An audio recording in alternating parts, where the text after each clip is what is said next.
আপনার ফোনে যদি সামান্য একটি নোটিফিকেশন বা একজন মেসেজ দেয়, কেউ কল দেয়, কেউ মিস কল দেয়, আপনি টের পান।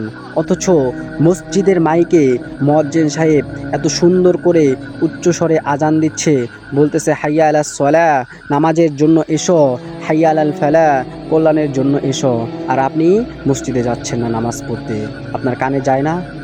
আপনার কানের ভিতরে যায় না যে মুয়াজ্জিন সাহেব আজান দিচ্ছে, আমি মসজিদ মুখে যাই, আমি মসজিদে গিয়ে নামাজ পড়ি, আল্লাহর হুকুম পালন করি, নবী করিম সাল্লাল্লাহু আলাইহি সাল্লামের সুন্নাত মোতাবেক চলি? আপনার কি মনে চায় না? আহা যুবক, আপনি জান্নাত জাহান্নাম ভুলে গেলেন? আপনি কি জানেন আপনার এই সুন্দর চেহারা, আপনি মইরা গেলে আপনার এই সুন্দর চেহারা সাপ, বিচ্ছু, পোকামাকড় দংশন করে খাবে।